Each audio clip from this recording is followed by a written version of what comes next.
Cerita dibuka dengan sebuah kejadian yang tampak biasa. Seorang gamer yang sedang bermain di dunia nyata hingga akhirnya tertidur. Namun setelah membuka mata, ia bukan lagi berada di kamarnya, tetapi terbangun di dunia fantasi yang nyatanya sebagai karakter permainan yang ia mainkan. Yang mengejutkan bukan sekedar dunia yang berubah, tetapi tubuhnya yang kini berupa tengkorak lengkap dengan baju jira besar yang membuatnya tampak seperti kesatria tak bernyawa. Ini bukan sekadar citra.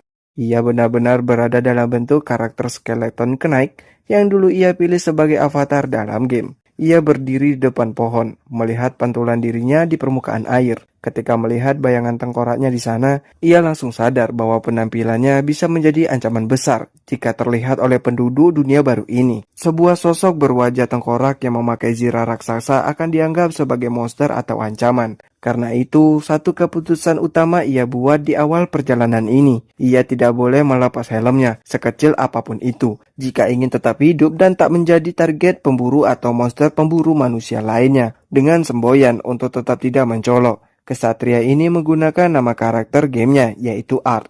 Ia pun mulai mengamati sekitarnya. Perlahan ia memahami bahwa dirinya masih memiliki segala statistik, sihir, dan keterampilan yang dimiliki di game. Ia bahkan mencoba menggerakkan seperti Wyvern Slash. Ia menghasilkan serangan tiba-tiba dengan kekuatan besar, yang membuatnya terkejut sendiri atas kekuatan yang ia miliki.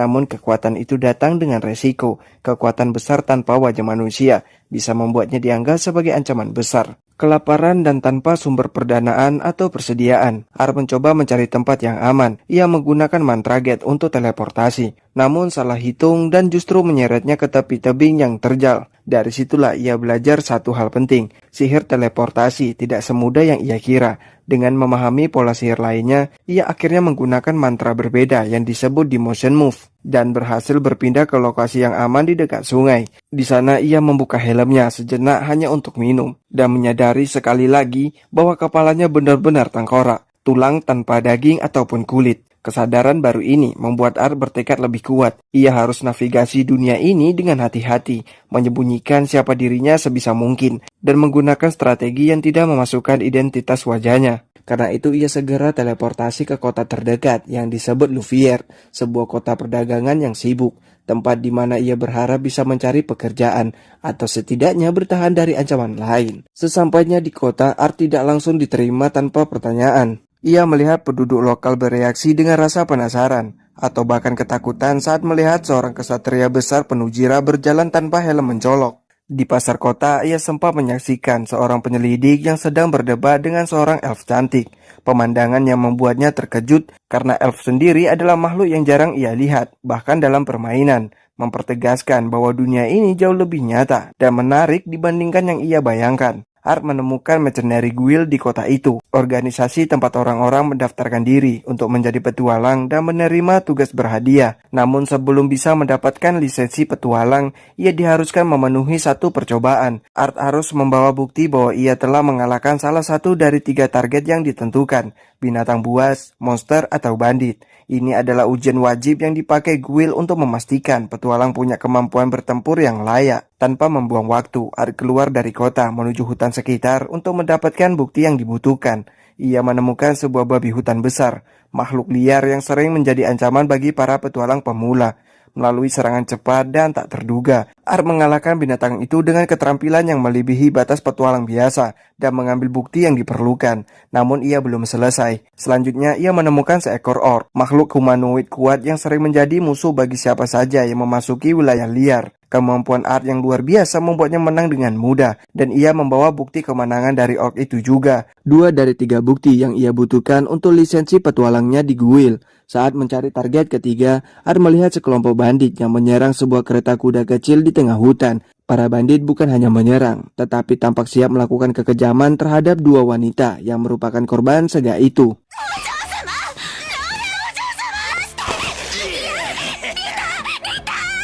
Ketika Art memilih untuk campur tangan dengan satu sapuan pedang yang cepat, Art menyerbu medan pertarungan. Ia menggunakan kemampuan siluman dan kekuatan yang ia pelajari untuk menghabisi semua bandit itu. Ia menggunakan teknik yang kuat untuk memastikan para penyerang tidak bangkit lagi. Dan setelah pertarungan usai, ia memastikan 2 wanita yang diselamatkannya dalam kondisi aman.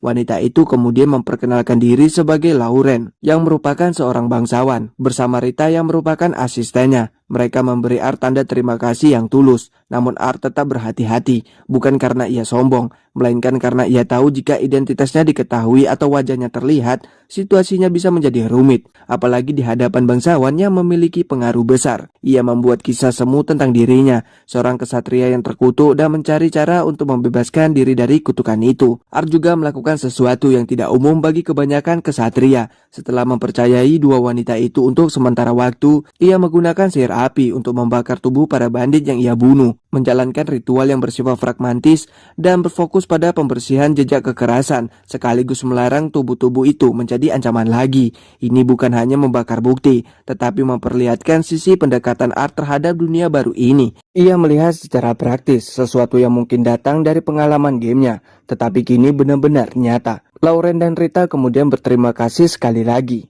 Saat mereka bersiap melanjutkan perjalanan mereka, Art yang memperkenalkan diri sebagai seorang pengembara sederhana menunggu mereka melaju, sambil mempertimbangkan lisensi petualang yang hampir lengkap dan kemungkinan petualangan yang akan ia jalani di dunia yang penuh bahaya, misteri, dan konflik moral ini. Diguil dengan bukti dari babi hutan dan Art akhirnya menerima lisensi petualang pertamanya, lembaran resmi yang membuka berbagai misi dan kesempatan baru. Kemudian di penginapan, Art yang menyantap makanan di penginapan dan memikirkan hari esok yang menjanjikan petualangan, serta pertemuan yang jauh lebih besar lagi.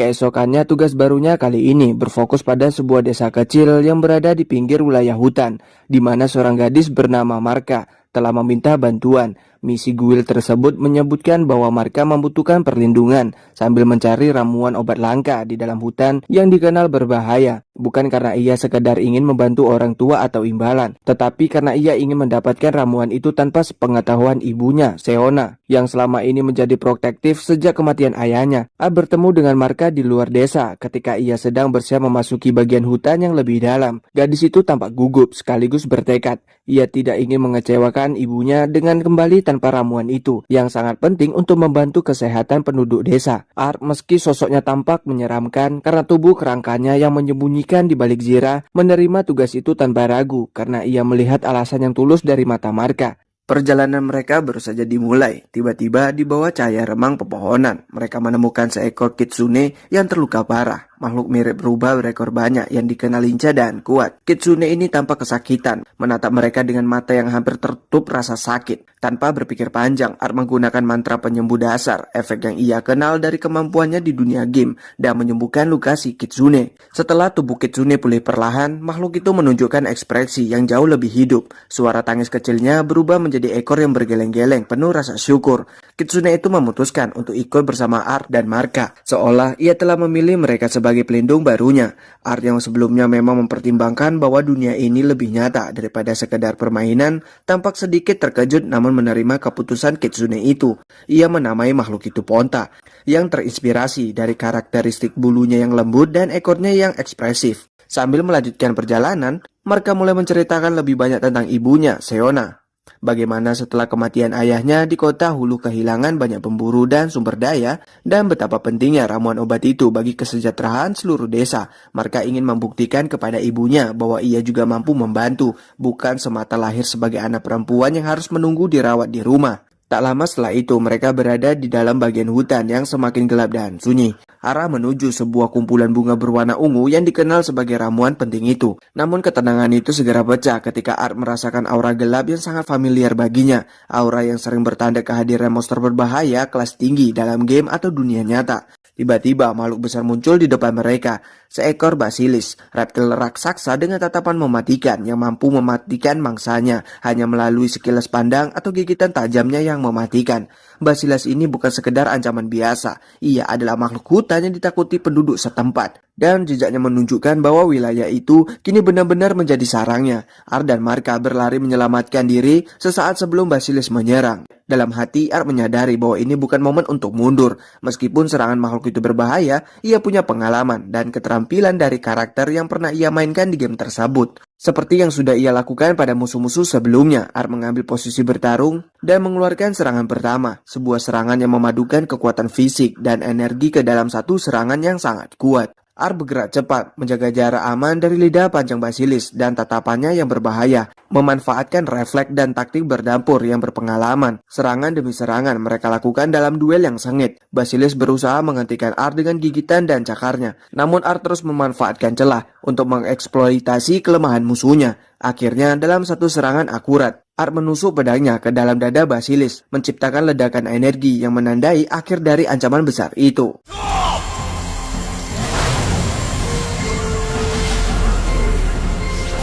Basilis tumbang, namun perhatian Art tidak berhenti hanya pada tubuh yang roboh itu. Ia memperhatikan bahwa sang Basilis memiliki sebuah cincin sihir terpaut pada tubuhnya, sebuah artefak yang segera hancur menjadi debu setelah kekalahan makhluk itu. Art menyimpan sedikit tanda-tanda ramuan itu di kantungnya untuk diperiksa lebih lanjut. Setelah pertempuran usai, Art meminta Marka untuk menyimpan momen itu menjadi rahasia. Dia tahu bahwa reputasinya sebagai skeleton kenaik bisa menyebar terlalu cepat jika diketahui banyak orang yang tidak diketahui melumpuhkan Basilis sekuat itu sendirian. Marka yang sepanjang waktu memandang Art sebagai sosok misterius yang kuat dan tenang, setuju bahwa lebih baik bagi mereka menjaga identitas Art tetap tersembunyi demi keamanan semua pihak. Dengan Basilis dikalahkan dan bunga ramuan yang kini mereka kumpulkan dengan aman, mereka kembali ke desa Hulu. Siona, ibu Marka, awalnya terkejut melihat mereka kembali dengan tanaman obat yang dicari, serta Ponta yang kini mengikuti mereka. Tetapi ketenangan itu segera berubah menjadi rasa syukur yang mendalam. Para warga desa menyambut mereka dengan lega, karena ramuan itu sangat penting untuk merawat mereka yang sakit dan memperkuat kesehatan mereka. Kemudian Art kembali berjalan ke jalan menuju Guil, ditemani oleh Ponta dan ucapan terima kasih yang tulus dari Marka dan seluruh desa. Ia memasuki malam yang penuh tantangan baru, namun kini memiliki satu ikatan lagi dengan dunia ini. Bukan hanya sebagai petualang bayaran, tetapi sebagai penjaga kecil yang peduli pada kehidupan dunia baru yang kini ia jalani. Kemudian Art menyelesaikan misi pembersihan gua bandit, membasmi bandit satu persatu dengan presisi dingin. Gerakan yang jauh lebih efisien dari perkiraan banyak orang. Gua itu menjadi sunyi saat ia berdiri di tengah tumpukan tubuh musuh yang kini tak bernyawa, mengumpulkan loot dan harta barang curian mereka sebagai ganjaran usahanya. Art kemudian keluar dari gua bersama Ponta. Harta rampasan itu dibawa keluar, namun pemandangan yang menyambut mereka jauh lebih damai. Di kejauhan seorang elf perempuan berambut putih berdiri. Pandangannya penuh curiga saat melihat sosok berjira meninggalkan markas bandit. Tanpa peringatan, ia menyerang Art, percaya bahwa ia adalah bagian dari kelompok yang telah menangkap dan memperdagangkan bangsa elf selama ini. Art berusaha menjelaskan ia bukan sekutu bandit, tetapi elf itu tetap bersikeras. Ia melihat Ponta di pundak Art dan tiba-tiba berhenti. Keanehan itu terjadi karena elf sangat sedikit melihat makhluk roh mempercayai manusia. Fakta bahwa Ponta tidak takut pada Art berubah menjadi bukti bagi sang elf bahwa Art bukanlah musuh. Dengan tatapan yang lebih tenang, elf itu memperkenalkan diri sebagai Ariane, seorang prajurit elf yang telah berperang melawan apa yang ia sebut pengkhianatan umat manusia. Ariane meski menahan dendam yang mendalam terhadap manusia karena eksploitasi terhadap bangsanya, mengetahui bahwa Art bukan bagian dari kelakuan yang kejam itu. Ia menceritakan bahwa bandit di gua sebelumnya memang sering menangkap anak-anak elf, menjual mereka sebagai budak kepada pedagang manusia. Art melihat fakta ini menguat, terutama ketika ingatannya tentang sang gua dan beberapa kandang kosong yang ia temui sebelumnya. Art mencoba menawarkan bantuan untuk membasmi masalah perdagangan ini, namun Ariane yang sejak kecil hidup dalam konflik dan kecurigaan menolak kerjasama itu, memilih untuk bergerak sendiri demi melindungi kaumnya. Ia pergi tanpa mengatakan banyak, meninggalkan Art yang sedikit terkejut, namun tetap bertekad untuk terlibat jika kesempatan itu muncul. Malam pun tiba, dan Art kembali ke penginapan sendirian. Ia duduk menikmati makan malamnya. Hal sepele yang baginya merupakan hadiah sederhana setelah hari panjang. Ia berbicara singkat dengan Ponta, merenungkan pertemuannya dengan Ariane. Ia tahu bahwa sebaliknya dia tidak terlalu banyak terlibat dalam konflik suku, namun ada satu panggilan batin yang mengatakan bahwa ia harus melakukan sesuatu jika melihat ketidakadilan. Keesokan paginya, Art mulai pencariannya untuk menemukan Ariane kembali. Ia berjalan ke tepi hutan, menyisir setiap jejak dan bekas langkah yang mungkin menunjukkan kemana sang elf itu pergi. Ia mendengar suara rintihan yang tidak wajar, bukan suara hewan tetapi suara manusia atau makhluk yang menderita. Ia bergerak cepat menuju sumber suara itu dan ditemukanlah sebuah kelompok penculik yang memperbudak elf-elf muda. Tanpa peringatan, Ariana tiba dari belakang dan langsung membabat beberapa penculik dengan gerakan pedang yang lincah dan berdarah dingin. Ini menunjukkan betapa terlatih dan berbahayanya ia dalam pertarungan. Ariana berusaha menghadapi para penculik itu sendiri, tetapi saat Ringleader mengambil beberapa anak elf sebagai sandera, ia terpaksa mundur sementara kala ia menahan pedang untuk mempertahankan keselamatan Sandra. Di saat genting itu, Art masuk ke dalam pertempuran. Ia tidak mengangkat pedangnya untuk berdebat, tetapi dengan tenang melangkah ke depan dan menghadapi para penculik dengan kekuatan dan sihirnya yang luar biasa. Dalam kisah yang tampak sekejap namun penuh perhitungan, Art menghentikan para penculik dan membebaskan anak-anak elf dari tangan mereka. Aksi itu memadukan penggunaan pedang, sihir, serta refleks yang tajam. Bukan sekadar kekuatan kasar, tetapi taktik yang berpiranti serta menakjubkan. Ariana yang terpukau melihat pertolongan itu akhirnya menyadari bahwa sosok yang ia curigai, Art bukan hanya kuat, tetapi juga berprinsip kuat saat membantu yang lemah. Keduanya berdiri di tengah kekacauan berbau darah dan dedaunan hutan, diselimuti dunia yang tidak hitam putih, tetapi kompleks dengan konflik yang tidak simpel. Setelah hening sejenak, Ariana memperkenalkan dirinya lebih jauh, dan kali ini bukan sebagai penjaga kesunyian, tetapi sebagai sekutu. Meskipun hati kecilnya masih menyimpan sedikit keraguan, Art menjelaskan posisinya sebagai petualang yang sebenarnya tidak ingin menarik perhatian, namun ia tidak bisa diam ketika melihat penderitaan yang jelas di depan matanya.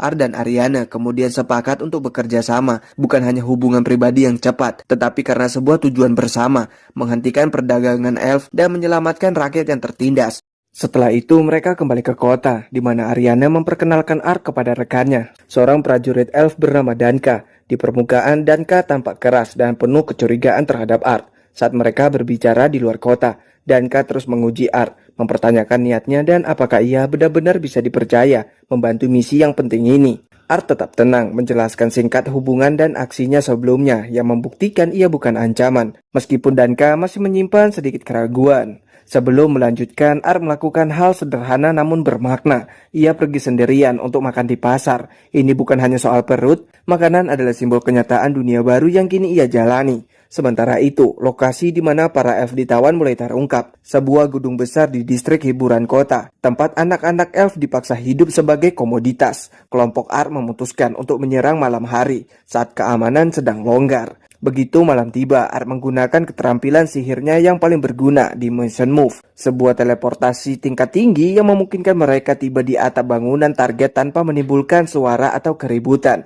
Setelah berhasil mendarat di dalam gedung, mereka menyadari sesuatu yang aneh. Beberapa bandit penjaga sudah tewas. Ini bukan apa yang mereka duga. Selagi kelompok itu berpencar untuk mencari Sandra, dan dari bayangan muncul sosok ninja dengan telinga kucing yang gesit dan misterius. Alih-alih menjadi musuh, ninja itu menyerukan bahwa ia tahu alasan Art ada di sana. Karena Ponta berada di sisi Art, ninja itu langsung bisa membedakan bahwa Art bukan lawan atau ancaman biasa. Bahkan ninja itu memberikannya selembar kertas penting, dokumen kontrak budak yang menjadi bukti masa depan pasukan perdagangan ini, serta informasi tentang 2 warga elf tambahan yang ditahan di istana bangsawan lokal. Ninja itu tidak berusaha menghancurkan Art, namun sebagai tanda penyesalan atau mungkin takdir, ia melemparkan seikat buah beri khusus pada Ponta dan kemudian lenyap dalam bayangan. Art kembali kepada Iren dan Danka dengan informasi baru ini. Bukti itu bukan sekedar petunjuk, itu adalah informasi bahwa perdagangan elf lebih besar dan sistematik daripada yang mereka kira.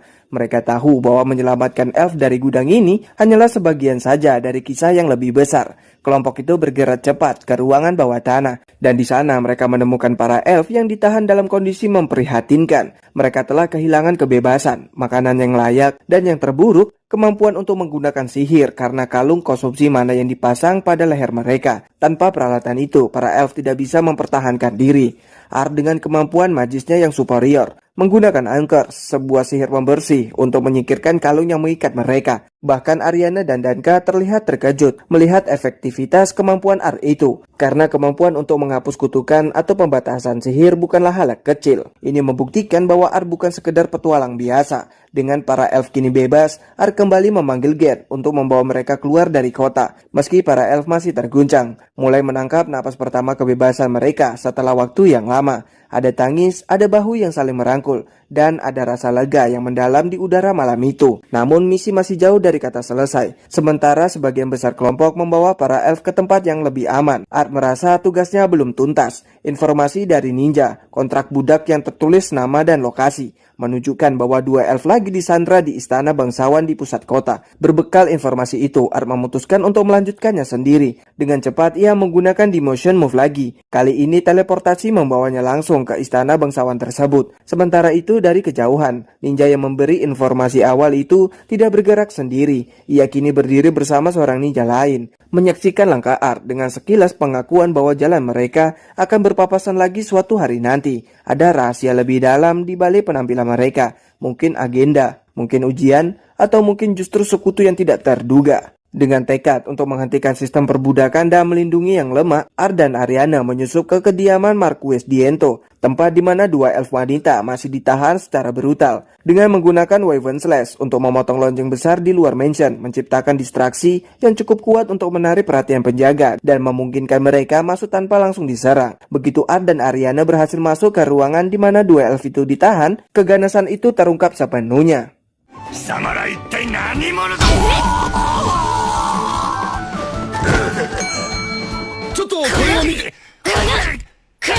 Para elf yang diselamatkan tidak hanya lepas dari belenggu mereka, tetapi sekarang berbalik menghadapi Triton.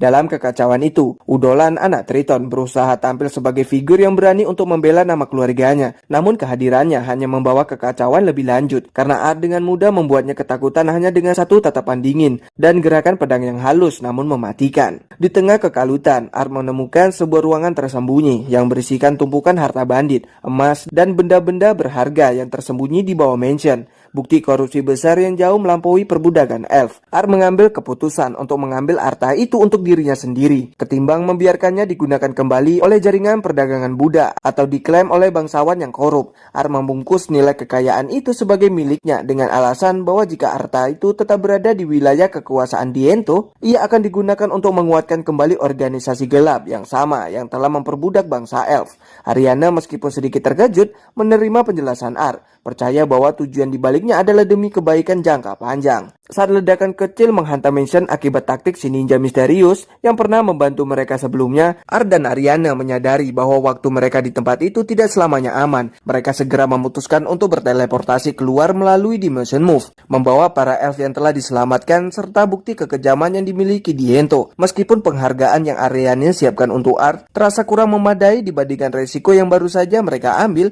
ia kemudian mengusulkan sesuatu yang lebih besar. Tidak berhenti di sini, tetapi melanjutkan perjalanan menuju Tanah Elf, tempat lebih banyak tawanan yang mungkin masih disekap. Namun untuk masuk ke Tanah Elf bukan hal yang mudah. Art tahu bahwa untuk memasuki wilayah bangsa Elf secara resmi, ia harus mendapatkan persetujuan dari tetua, dan itu berarti dia tidak bisa menyembunyikan identitasnya selamanya. Dalam percakapan yang jujur, Art akhirnya memutuskan untuk melepaskan helmnya di depan Ariana. Ia memperlihatkan wajah tengkoraknya dan menjelaskan bahwa ini bukan efek undead, tetapi bagian dari kondisi yang terkadang ia sebut sebagai kutukan, yang membuatnya terlihat seperti monster. Ariana yang telah melihat tindakan, prinsip, dan komitmen Art sepanjang petualangan mereka tidak mundur. Ia menyatakan bahwa ia akan menerima Art apa adanya, bukan sebagai monster, tetapi sebagai sosok yang bertindak demi keadilan. Art menyebutkan bahwa para tetua elf mungkin dapat membantu mencari cara untuk mengubah wujudnya, sekaligus membuka kesempatan baginya untuk diterima secara resmi di Tanah Elf.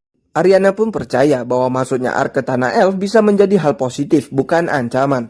Sementara itu, jauh di ibu kota Olaf, isu yang baru saja terjadi di Mansion Diento mulai berdampak pada politik kerajaan yang lebih luas. Raja Carlo mengadakan rapat bersama kedua putranya, Sek dan Dakares, serta putri Yuriarna. Mereka membahas tuduhan bahwa Triton menjual elf-elf secara ilegal kepada kekuatan timur, yang memicu konflik diplomatik yang serius bila tidak ditangani dengan tepat. Sek menyatakan bahwa tindakan Triton jelas melanggar perjanjian, sementara Dakares membelanya, memicu debat yang mencerminkan perpecahan internal di kerajaan itu sendiri. Yuriarna menunjukkan kekhawatirannya bahkan berita perdagangan budak elf bisa membahayakan hubungan dengan bangsa lain dan memicu ketegangan luar negeri. Akhirnya Carlon memutuskan bahwa negosiasi harus segera dilakukan untuk memulihkan keseimbangan diplomatik. Melanjutkan perjalanan melalui hutan lebat, Art dan Ariana memutuskan untuk beristirahat malam itu di sebuah sungai kecil. Art memburu babi hutan untuk dimakan. Sementara Ariana tampak santai bersama Ponta. Suasana hangat di sekitar api unggun membuat hubungan mereka lebih dekat, memperlihatkan sisi manusiawi dari dua pejuang yang selama ini hidup di dunia penuh konflik.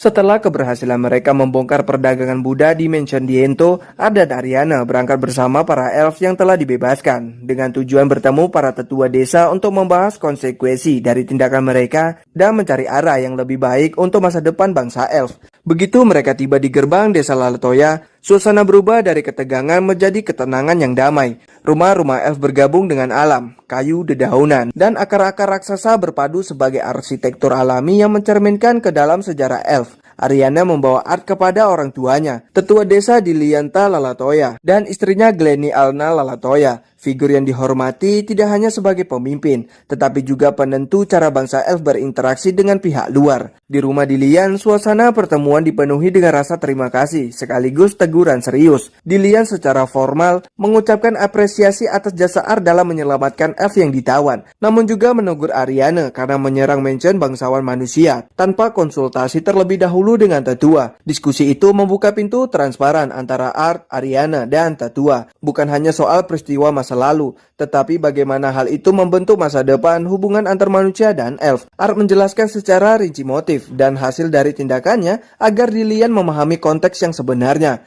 Setelah pertemuan formal itu, Glenny, ibu Ariana, mengundang Art untuk makan bersama. Ia bukan sekedar jamuan biasa. Makan malam itu menjadi momen penerimaan budaya di mana elf menunjukkan cara hidup mereka yang tenang namun bermakna. Art yang selama ini selalu hidup tertutup di balik helmnya merasakan suasana berbeda dari apa yang pernah ia alami. Suatu kombinasi harmoni tradisi elf dan rasa hormat atas niat tulusnya. Interaksi ini membuka sisi emosional Art sebagai sosok yang bukan sekedar petarung, tetapi seseorang yang juga mulai memahami nilai tradisi, kedamaian, dan rasa hormat antar ras. Keesokan paginya, Ariana dan Dilian pergi untuk membicarakan masalah internal pada tetua lain. Sementara Gillian mengajak Art untuk melihat desa lebih jauh. Sepanjang jalan, Art dipandang oleh penduduk desa. Beberapa dengan rasa penasaran, beberapa lagi dengan rasa terima kasih tulus dari mereka yang selamat karena bantuannya.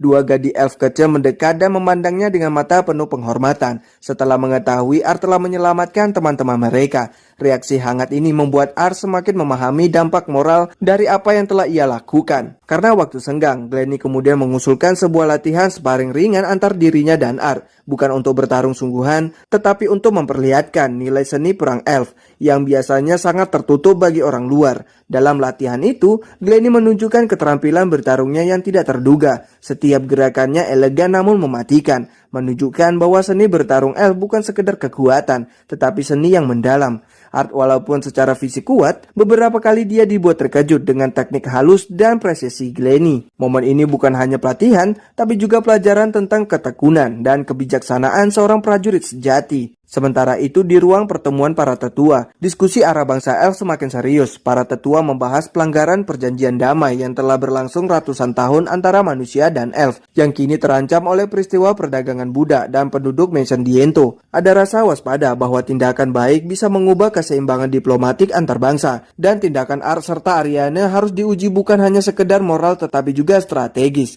Keputusan mereka adalah untuk mengamati dan melibatkan kerajaan manusia agar dialog diplomatik yang lebih besar, agar konflik besar bisa dihindari dan solusi jangka panjang bisa dirancang. Setelah latihan dan diskusi itu, Art kembali ke rumah Glenny dan Dilian, di mana ia menyadari bahwa hubungan antara ras, budaya, dan kekuatan politik dunia ini jauh lebih kompleks daripada sekedar bertarung melawan monster. Dunia yang ia anggap sederhana di awal kini memiliki lapisan moral, politik, dan sejarah yang rumit. Sesuatu yang harus ia pelajari jika ingin bertahan dan membuat perubahan berarti. Di tengah sore yang tenang, Ariana kembali dan membawa kabar dari para tetua. Meskipun Art telah diterima sebagai tamu kehormatan, tantangan sebenarnya baru saja dimulai. Para tetua meminta Art untuk terus berperan sebagai jembatan antar manusia dan elf, bukan sekedar sebagai pejuang, tetapi sebagai simbol harapan di dunia yang dipenuhi kecurigaan dan perpecahan. Art menanggapi permintaan ini dengan ketenangan yang matang, menyadari bahwa pertempuran ini tidak hanya melibatkan pedang dan sihir, tetapi juga diplomasi, serta kehormatan yang dijunjung tinggi oleh kedua pihak.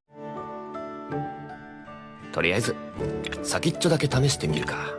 Setelah peristiwa di tanah elf Lalatoya, Tujuan mereka kini lebih jelas, menuju Olaf, ibu kota besar kerajaan manusia, untuk terus mengungkap dan menghentikan perdagangan Buddha Elf, serta menemukan para bangsawan yang terlibat dalam praktik gelap itu. Namun perjalanan itu tidak semulus yang dibayangkan. Dalam hutan yang jarang dilalui, sekawanan serigala hutan yang menyergap mereka secara tiba-tiba. Makhluk-makhluk itu muncul dari semak belukar. Mata mereka aneh seolah dipenuhi kemarahan. Saat mereka menghampiri, Art segera menyadari ada sesuatu yang tidak biasa dengan perilaku serigala itu. Insting mereka tanpa dikendalikan, agresif tanpa alasan jelas, dan tiap gesekan bulunya menyeramkan. Art mengambil posisi dalam sekejap dan bersiap menghadapi ancaman. Bukan hanya dengan pedang, tetapi dengan pikiran yang mencoba membaca pola yang aneh tersebut. Dengan refleks cepat, ia mengaktifkan kemampuan bertarungnya dan menghadapi serangan pertama para serigala. Ariana di sisinya tidak kalah cekatan, menangkis serangan dengan sihir dan irama pedang yang sudah ia latih selama ini. Namun perbedaan besar antara pertarungan ini dengan pertarungan sebelumnya adalah serigala-serigala itu tampak bukan monster liar biasa. Mereka bergerak dengan koordinasi yang tidak lazim dan menemukan bahwa pemimpin kawanan itu mengenakan sebuah cincin sihir, sebuah artefak yang tampaknya mengikat mereka dalam semacam pengendalian pikiran, sama seperti yang terjadi pada Basilisk di masa lalu. Kesamaan ini membuat Art curiga bahwa ada tangan tak terlihat yang mengatur kejadian-kejadian ini di balik layar. Tanpa menghabisi seluruh kawanan, Art mengambil pendekatan berbeda. Ia memutuskan untuk menghancurkan cincin sihir yang berada di kaki pemimpin serigala. Serangan yang tepat mengenai artefak itu membuat energi sihirnya pecah, dan serigala itu seketika kembali sadar. Bukannya menyerang, tapi malah menatap Art dengan pandangan tenang yang jauh berbeda dari sebelumnya. Satu persatu, serigala lain ikut mereda, seolah mereka mengikuti refleksi sang pemimpin. Saat mereka mundur jauh ke dalam hutan yang gelap, ketenangan kembali menyelimuti area itu, menunjukkan bahwa tidak semua monster dalam dunia ini memang jahat. Beberapa hanyalah dikendalikan oleh kekuatan gelap. Ketika pertempuran itu mereda, Art menyadari bahwa fenomena ini bisa berkaitan dengan organisasi yang lebih besar. Sebuah jaringan yang tidak hanya menjual elf sebagai budak, tetapi juga memanipulasi makhluk lain demi agenda tersembunyi. Kemudian mereka melanjutkan perjalanan menuju Olaf. Namun tidak lama setelah itu, Ponta tiba-tiba bersikap gelisah. Dengan naluri yang sensitif, Ponta membawa mereka ke lokasi sebuah kejadian tragis, sebuah rombongan pedagang yang telah diserang. Korban yang tergeletak tanpa nyawa di atas tanah, namun terbaring seolah masih menarik napas tipis. Putri Yuriarna bersama pengawalnya yang setia. Art bergegas mendekat, menggunakan kemampuannya yang paling penting. Siapapun yang terluka bisa diselamatkan dengan teknik jika nyawanya belum benar-benar padam. Ia mengeluarkan sihir penyembuh paling kuat yang ia miliki, menyelimuti tubuh sang putri dengan cahaya putih yang lembut, hingga kemudian Yuriarna bangun kembali. Sebelum mereka menyadarinya, sang putri menganggap bahwa sosok Art ibarat malaikat yang turun dari langit untuk menyelamatkannya. Memutuskan bahwa ia harus melanjutkan perjalanan bersama Art dan Ariana. Tidak lama kemudian, saat mereka sudah mencapai kota Olaf, mereka bertemu dengan Chiome, ninja kucing yang sebelumnya sempat membantu Art di misi Diento. Chiome memperkenalkan diri sebagai salah satu dari 6 ninja terkuat di klannya, yang dikenal karena kemampuan bertarung dan filtrasi mereka. Kemudian Chiome mulai membahas sejarah unik klannya, bahkan kata ninja yang digunakannya tidak hanya sekedar julukan, melainkan berasal dari seorang manusia bernama Hanzo yang muncul di dunia ini sekitar 600 tahun lalu, dan kemudian mendirikan desa ninja pertama mereka. Ia menunjukkan bahwa sejarah dunia ini jauh lebih rumit dan panjang dari yang Art bayangkan, termasuk fakta bahwa mungkin sudah ada manusia lain yang datang ke dunia awal seperti dirinya, jauh sebelum ia sendiri terjebak di sini. Chiome lalu memaparkan misi barunya. Klan Bisman Jinsin memiliki banyak anggota yang kini ditahan sebagai budak di pasar gelap besar di ibu kota manusia, yaitu Olaf.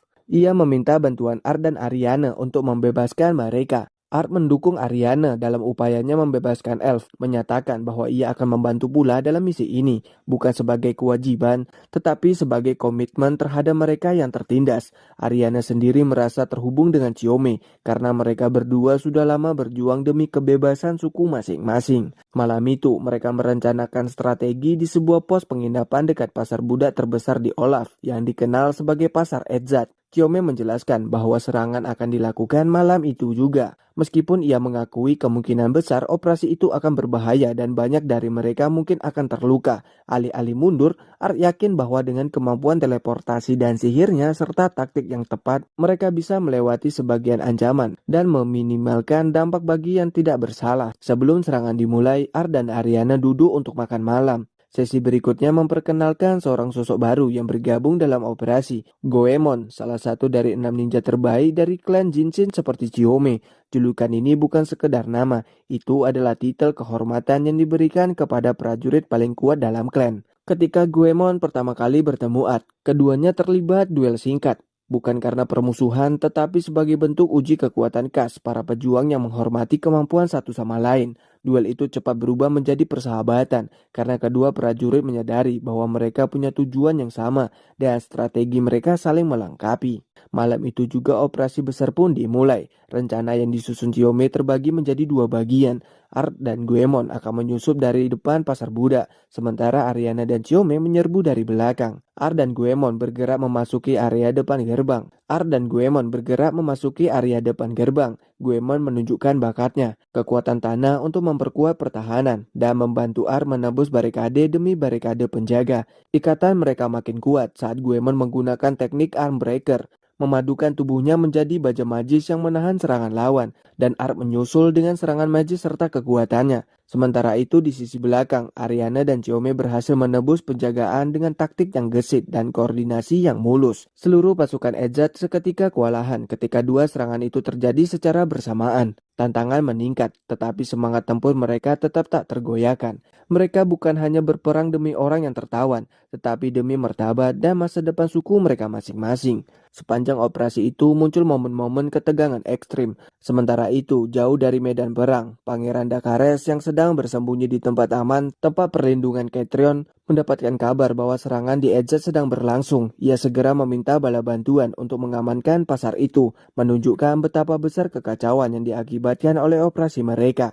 Dakares sendiri semakin frustasi karena situasi tidak berjalan sesuai rencana, sekaligus memperlihatkan ketidakstabilan politik di seputar keluarga kerajaan yang berlumur konflik dan konspirasi. Di dalam pasar yang penuh jeruji dan lorong sempit, Chiyome memimpin Ariana dan Ponta ke sel-sel tempat para budak ditahan. Chiyome mengumumkan identitasnya sebagai anggota klan Jinshin yang datang untuk membebaskan tawanan, terutama Bisman yang selama ini menjadi bagian dari klan mereka yang tertindas. Saat ia membuka sel satu persatu, para penjaga pasar segera menyadari keberadaan mereka dan mencoba menghadang. Namun dengan cepat dan kecerdikan ninjutsu Chiyome dan kekuatan sihir Ariana, para penjaga itu dilumpuhkan satu persatu dalam pertempuran sengit yang dipenuhi ledakan api dan bayangan ninja yang bergerak cepat. Di luar area kompleks pasar yang porak-poranda, Art dan Goemon berhasil bangkit dari reruntuhan setelah serangan mereka sebelumnya dan segera bergabung kembali dengan rombongan. Goemon yang telah menunjukkan kekuatannya memegang wilayah depan, memilih untuk terus mempertahankan area itu jika bala bantuan datang. Sementara Art bersama Ariana dan Chiyome kembali ke pasar untuk membebaskan tawanan lain. Saat mereka melewati lorong yang dipenuhi sel mati dan bekas pertempuran, suasana berubah menjadi lebih pilu saat mereka menemukan tumpukan mayat budak yang disisihkan karena sakit, luka, atau dianggap tidak layak jual. Pemandangan ini mengguncang semua yang hadir, terutama Chiyome. Art melihat kondisi yang tragis itu, segera menghentikan langkahnya sejenak dan menarik Chiyome ke samping, memberikan kekuatan moral agar dia tetap teguh. Begitu mereka menemukan kelompok tawanan yang masih hidup, Art menggunakan sihir teleportasi massal untuk memindahkan mereka semua ke tempat yang aman. Kelompok itu berhasil membawa puluhan tawanan keluar dari kehancuran, kembali di luar kompleks pasar. Art bergabung dengan Goemon untuk menghadapi pasukan bala bantuan yang datang untuk melawan mereka. Dengan kombinasi teknik Art seperti Rock Fang dan taktik serangan tanah milik Goemon, mereka menghancurkan gelombang musuh yang mencoba menutup celah pelarian tawanan itu. Permainan taktis antara Art dan Goemon memperlihatkan chemistry dan kerjasama mereka yang semakin matang. Bukan hanya dua petarung kuat yang bertarung berdampingan, tetapi dua sekutu yang saling memahami gaya bertarung masing-masing. Setelah gelombang musuh berhasil dihadapi, rombongan berkumpul kembali dengan Ariana dan Chiyome, membawa sejumlah tawanan yang telah diselamatkan. Di tempat terbuka, mereka menemukan sejumlah mayat tawanan yang telah dibuang tanpa belas kasihan. Dengan rasa hormat yang mendalam, Ariana memimpin ritual pembakaran jenazah mereka, sebuah penghormatan terakhir yang menandai bahwa nyawa mereka bukan sekedar komoditas di pasar, tetapi manusia yang layak mendapatkan penghormatan.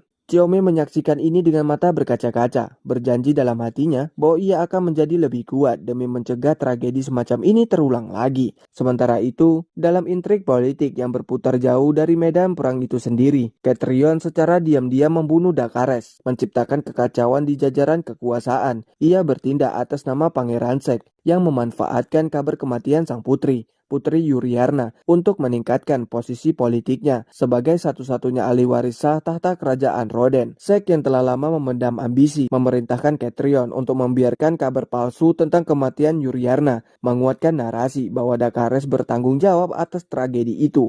Dengan demikian, Sek memperkuat cengkramannya atas kekuasaannya semakin rapuh. Setelah suasana pertempuran usai, rombongan Arp menaiki perahu yang membawa mereka kembali menuju Olaf. Selama perjalanan, mereka merenungkan konsekuensi besar dari serangan mereka. Bukan hanya dampak personal yang mereka rasakan, tetapi juga perubahan besar yang terjadi di struktur kerajaan dan persepsi bangsa manusia terhadap perbudakan serta konflik antar ras. Dalam perahu itu, Xiaomi mengungkapkan kepada Ariana rencana masa depan mereka. Ia akan pergi bersama Guemon dan anggota klan Jinsin lainnya ke desa tersembunyi di pegunungan Kalkut untuk mengumpulkan lebih banyak intel penting yang bisa membantu operasi pembebasan budak di masa mendatang. Rencana besar itu menandai bahwa perjuangan mereka belum berakhir. Sementara itu di Limbut, Yuryarna akhirnya bertemu kembali dengan kakaknya. Setelah lebih dulu dianggap tewas, ia diberitahu bahwa kabar kematiannya muncul karena kalung yang selalu ia kenakan ditemukan di medan perang. Dan hilangnya kalung itu memicu asumsi palsu tentang jiwanya. Momen reuni ini memberikan harapan baru, tanda bahwa tidak semua informasi yang disebarkan di kerajaan itu benar, dan bahwa kebenaran tentang Yuryarna bisa memberikan tekanan balik kepada pihak-pihak yang bersekongkol melintir fakta demi ambisi mereka. Sementara Ar dan Ariana melanjutkan perjalanan ke arah timur, menuju ke Kekaisaran Revlon yang suci. Sebuah wilayah yang mereka duga menjadi pusat perdagangan budak yang lebih besar dan sistematis daripada apapun yang pernah mereka hadapi sebelumnya. Dunia di luar kerajaan Roden kini berubah menjadi gurun luas, dengan matahari terik mencoreng pasir yang tidak berujung, dan Ar berdiri di tengah bentangan yang sepi, merenungkan bagaimana perjuangan mereka telah jauh melampaui sekadar menyelamatkan satu kelompok kecil. Setelah mereka melangkah ke dalam padang pasir yang gersang, seekor kawanan Sand Wyvern terbang tinggi di langit. Sosok naga pasir yang terkenal ganas, Art yang memiliki rasa ingin tahu besar akan fauna unik dunia ini, sangat antusias saat melihatnya. Ariana namun merasa khawatir karena fenomena itu mengganggu Wispenbird, mereka yang biasanya terbang untuk menyampaikan pesan penting. Karena itu, Art mencoba sebuah sihir area besar dengan tujuan mengusir para Wyvern dari wilayah mereka. Efek sihir Art jauh lebih besar dari yang ia pikirkan.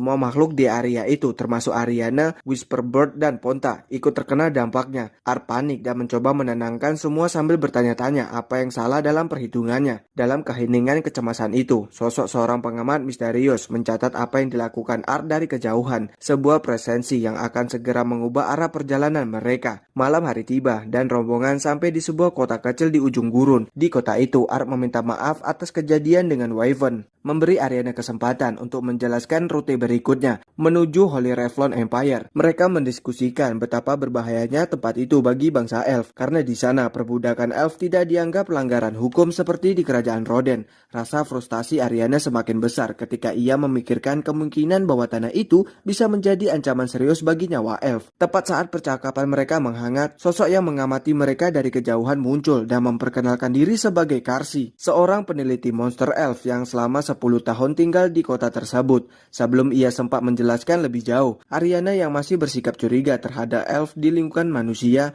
menutup kepala Karsi dengan pot, mencoba mencegahnya tampak. Namun bukannya dieluh-elukan sebagai ancaman, Karsi disebut ramah oleh para penduduk setempat di bar, menunjukkan bahwa tidak semua manusia memusuhi demi manusia seperti dirinya. Karsi menjelaskan bahwa ia telah hidup damai di kota itu bertahun-tahun dan berharap suatu hari manusia dan Elf bisa hidup berdampingan.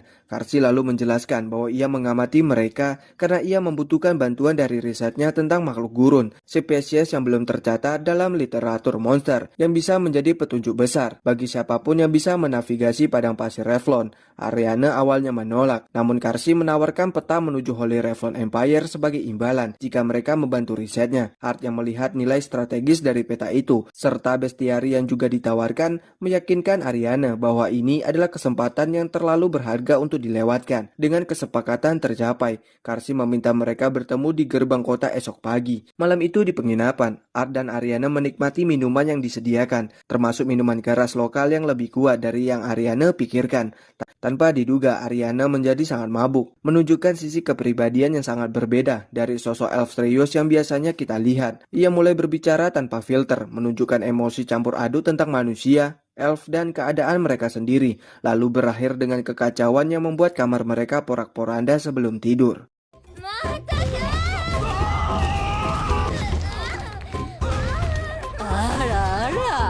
Keesokan paginya, Ariana terbangun dengan hangover parah. Terdengar sangat marah saat melihat Art tanpa helmnya, dan tanpa sadar ia meluncurkan sedikit sihir pada sosok tengkorak itu saat panik.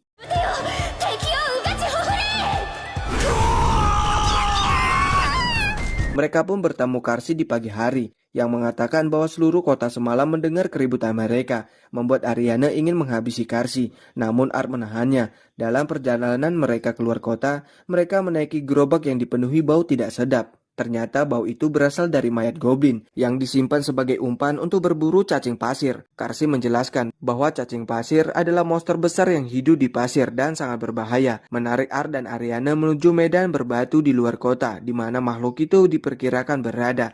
Mereka menemukan bahwa gerobak pemandu telah ditinggalkan, dan kemudian muncul cacing pasir raksasa, jauh lebih besar dari yang mereka bayangkan, dengan tubuh panjang yang meluncur melalui pasir seperti benteng hidup. Ariana berusaha menggunakan sihir api untuk melawannya, namun upaya itu terbukti sia-sia karena kulit makhluk itu terlalu tebal untuk terluka oleh serangan biasa. Dalam momen genting itu, cacing pasir mengeluarkan serangan brutal, namun Art tiba tepat saat ia mencoba menggigit Ariana. Dengan kekuatan luar biasa, Art memegang si cacing dengan kedua tangannya, mengangkatnya dan membantingnya. Serangan itu melepaskan cincin sihir yang terpasang pada tubuh cacing pasir, bukti bahwa seperti makhluk-makhluk lain yang pernah mereka hadapi, ini juga telah dikontrol melalui artefak misterius. Setelah cacing pasir lumpuh, rombongan membawa makhluk itu kembali ke kota sebagai target penelitian Karsi. Karsi yang kini benar-benar terkesan dengan kekuatan dan keberanian Art menyerahkan pada mereka peta Holy Revlon Empire serta bestiari monster sebagai penghargaan yang sudah dijanjikan. Dalam percakapan selanjutnya, Ariana bertanya kenapa Karsi memilih hidup di antara manusia. Ia menjelaskan bahwa ia mulai mencintai manusia karena pengalaman hidupnya sendiri. Meskipun awalnya ia memiliki prasangka yang sama seperti kebanyakan elf, Karsi juga bercerita tentang Lampur Town, sebuah pelabuhan di wilayah Rodan yang diperintah oleh manusia bernama Petrus dan istrinya, seorang elf bernama Tereasa. Ia menjelaskan bahwa hubungan mereka bukan di bawah paksaan, tetapi muncul dari saling menghormati dan cinta sejati, sebuah simbol bahwa kehidupan bersama antara manusia dan elf tidak mustahil meski banyak yang meragukannya. Ariana mendengarkan dengan panjang, namun masih merasa skeptis tentang kemungkinan besar itu, meski perspektifnya sedikit berubah karena interaksinya dengan Art dan Karsi. Sementara mereka terus berjalan menuju Holy Revlon Empire dengan peta baru di tangan. Ada juga kilasan gelap di wilayah Revlon, seorang pria yang melaporkan kepada Fumba, sosok bayangan yang melakukan eksperimen dengan monster besar di wilayah itu akan memakan manusia sebagai bagian dari eksploitasi brutalnya. Adegan yang mencekam ini menunjukkan bahwa ancaman menanti mereka di Empire tersebut jauh lebih dalam daripada sekedar perdagangan budak, sebuah kekuatan yang tersembunyi di balik pemerintahan yang korup. Begitu mereka tiba di kota perbatasan Kaisik, tanda-tanda aneh langsung terlihat karena penjagaan yang sangat ketat. Jika mereka bertindak dengan mencolok, itu akan menjadi masalah. Jadi mereka memutuskan untuk berpencar demi mencari para elf yang dibawa. Saat berjalan sendirian untuk menemui Ariana yang sedang bertanya di pasar tentang nasib para elf, Art mendengar teriakan dari sebuah gang sempit. Di sana, seorang gadis muda yang sedang diganggu tiga pria yang jelas berusaha menculiknya. Tanpa ragu, Art melesat masuk dan dengan sentilannya saja membuat para pengganggu langsung terlempar. Kejadian ini membuat sang gadis menempel pada Art dengan rasa syukur yang mendalam. Sebuah adegan yang membuat Ariana kemudian merasa sangat cemburu saat ia tiba di lokasi tak lama setelah itu.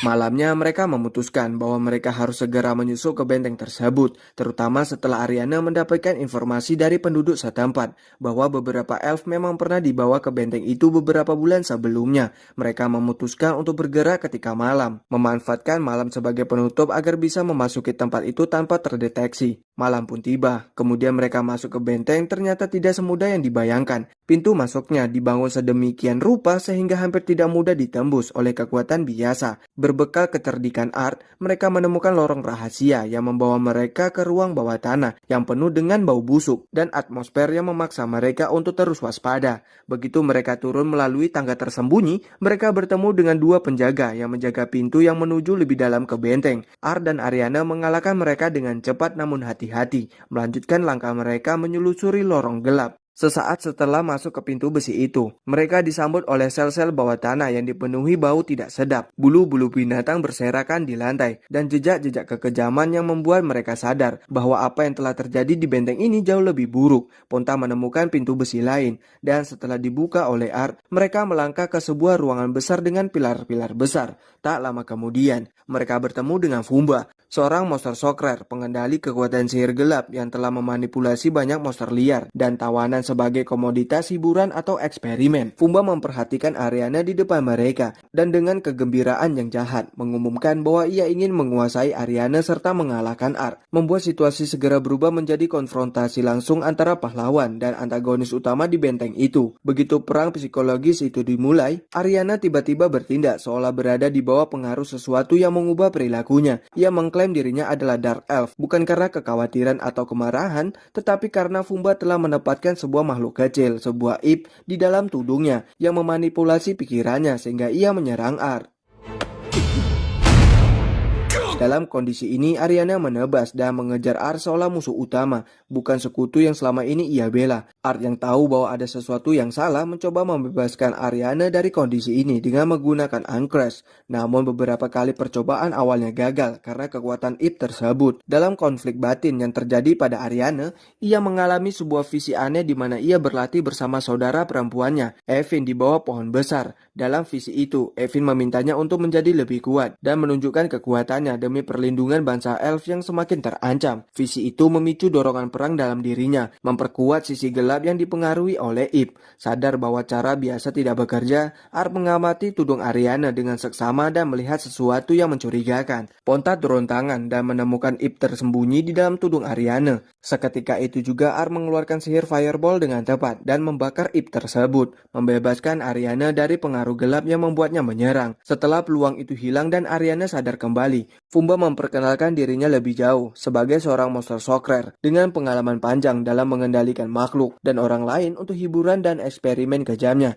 Ia menunjukkan cincin sihir yang terikat pada ikat pinggangnya, artefak yang sama yang telah Art jumpai di berbagai makhluk yang dikontrol sebelumnya, dan menjelaskan bahwa ini adalah inti dari eksperimen gelap yang dijalankannya. Dalam kekacauan yang meningkat, Fumba memanggil rangkaian monster yang menyerang Art dan kawannya demi membuktikan dominasi kekuatannya. Art menghadapi serangan itu dengan berbagai tekniknya.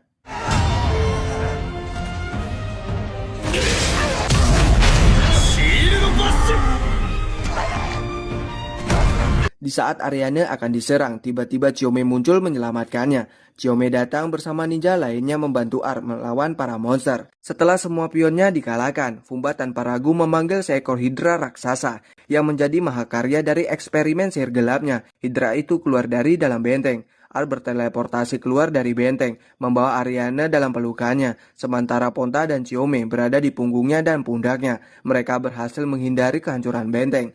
Art yang selama ini telah menghadapi banyak kekuatan besar langsung menanggapi ancaman itu.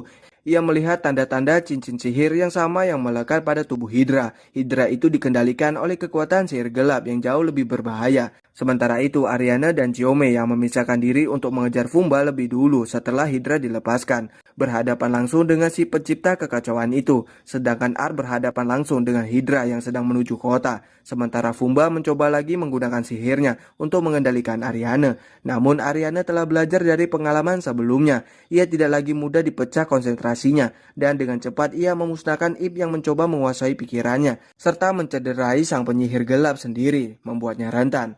Sebelum pertempuran berikutnya pecah, kilas balik singkat mengungkapkan sisi lain Fumba, bahwa ia pernah ditolak oleh kliennya sendiri karena dianggap lemah. kemudian mencari kekuatan dengan cara gelap hingga mendapatkan dukungan dari pejabat tinggi Revlon. Fakta ini menunjukkan bahwa kejahatan Hydra dan sihirnya bukan sekedar kekuatan natural, tetapi hasil kombinasi politik dan sihir kotor yang berkembang di ibu kota. Sementara R melancarkan serangan pertamanya menggunakan Wyvern Slash, sebuah taktik cepat yang memancing perhatian makhluk besar itu. Ia terus menggabungkan serangkaian skillnya sambil menghindari hembusan api Hydra yang mematikan.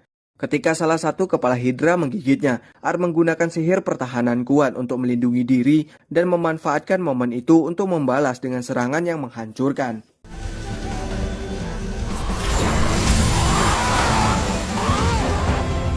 Namun meski satu kepala Hydra hancur, mereka segera tumbuh kembali, menunjukkan bahwa teknik konvensional saja tidak cukup untuk menghentikan kekuatan regenerasi makhluk itu. Ark mundur ke jarak aman untuk mengumpulkan energi sihirnya untuk sesuatu yang belum pernah ia pakai sebelumnya. Dengan kekuatan yang terkonsentrasi, ia memanggil Ifrit, roh api besar yang selama ini tersembunyi dalam kemampuan magisnya. Ifrit muncul sebagai makhluk berapi-api, kekuatan kuno yang berbanding lurus dengan ancaman Hydra. Dengan bantuan Ifrit, Ark membuka peluang baru dalam pertarungan ini. Sementara itu, Ariana dan Chiome akhirnya sampai pada lokasi di mana Fumba bersembunyi. Setelah dialah yang memanggil Hydra, Fumba memperlihatkan cincin-cincin sihir yang digunakannya untuk mengendalikan makhluk-makhluk itu dan menyatakan dengan bangga betapa kuat sihirnya. Namun Ariana yang kini lebih matang dan berani memberikan serangan balasan yang kuat, memusnahkan Fumba dengan pedang berapi-api yang menerangi dirinya seperti amarah yang dikendalikan oleh tekad. Pertarungan di Kaisik pun mencapai puncaknya. Ifrit dan R bekerja sama untuk menghadapi Hydra.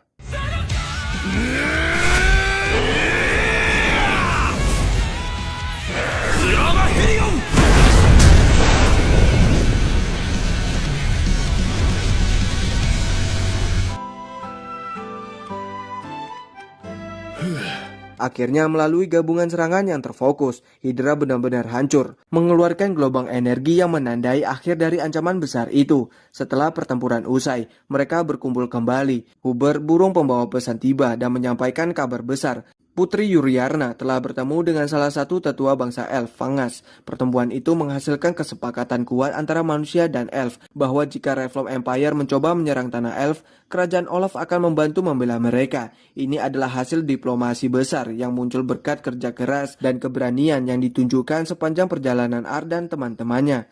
Di kerajaan Olaf, laporan tentang Yuriana yang selamat membuat istana bernafas lega, dan bahkan meskipun ada usaha pihak lain untuk mempolitisasi situasi demi kepentingan mereka sendiri, kesepakatan yang dicapai oleh Yuriana membuka peluang perdamaian yang lebih luas. Dalam perbincangan yang berlangsung setelah itu, Ar dan teman-temannya berbicara tentang hubungan manusia dan elf, bagaimana konflik mereka telah berubah menjadi peluang persatuan yang sebelumnya tidak pernah terpikirkan. Karakter-karakter ini menyadari bahwa perjalanan mereka bukan hanya berakhir pada pertarungan fisik, tetapi juga pada pemahaman yang lebih dalam antara bangsanya, dan bahwa awal perjalanan mereka kini membuka jalan baru menuju era yang lebih damai. Di sela perjalanan mereka, Chiome melihat wajah Ar tanpa helmnya. Melihat itu membuat Chiome terkejut dan ketakutan. Ariana berencana pulang ke Lalatoya, namun dia akan menepati janjinya pada Ar, di mana Ariana berjanji untuk memadu Ar menuju Lord Crown, tempat yang mungkin bisa memberikan harapan baru dalam penyembuhan kondisi Ar. Chiome pun setuju untuk menunjukkan kampung halamannya kepada Ar ketika waktu memungkinkan, menciptakan rasa harap baru bagi masa depan semua yang terlibat.